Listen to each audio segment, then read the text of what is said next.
Hi everyone. As preparation for Yom Kippurim that is coming in a couple days, it's very important to understand that the prayers of Yom Kippurim are in fact as the type of work that the high priest did in the temple while the temple existed before the destruction. It's replaced, the work of the temple is being replaced by the work that we do with our prayers. Now, in order that it will help us, we need to do one thing more in addition to the prayers, which means in the time of the temple, while the high priest did his work with the scapegoat specially, the whole work, but especially with the scapegoat, he was able to charge down, to upload to the scapegoat all the sins and all the crimes that the people of Israel have done during the year and did not fix them yet.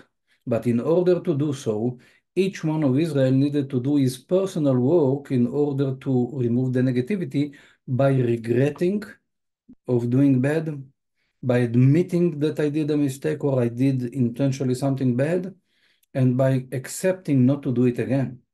While that was taking place from the point of view of each individual, the high priest was able to, in a way, to suck down from the people into the scapegoat all that negative energy and to send him to the desert, and by that to cleanse the people of Israel.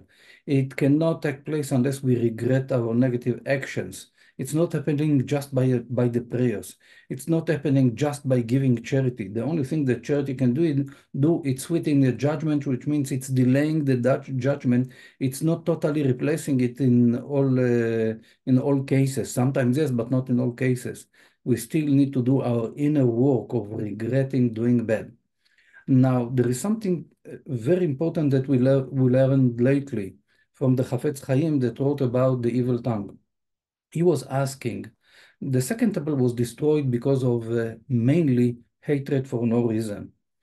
He was asking simple question, what's the meaning? What's the practical manifestation of hatred for no reason? And he immediately said that this is associated with the slander and evil tongue.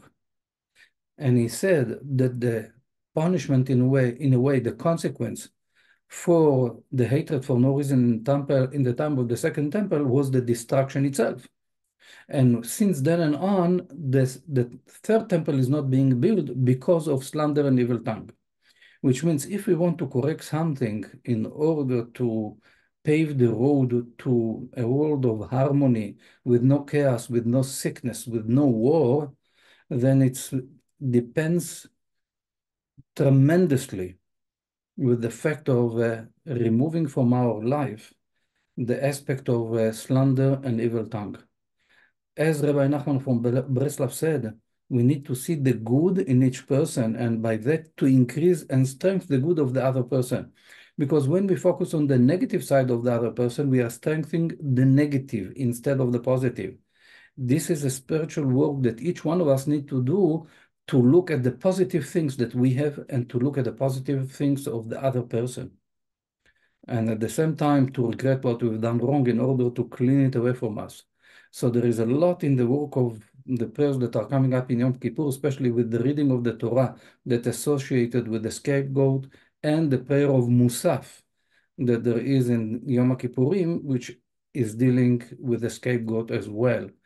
Those two places helping us to cleanse negativity. As I mentioned before, we need to do our personal work in order that it will take place. I wish everyone a happy and healthy, good year. God willing that we will experience peace and harmony all over the globe. Shana Tova. Happy New Year. Bye.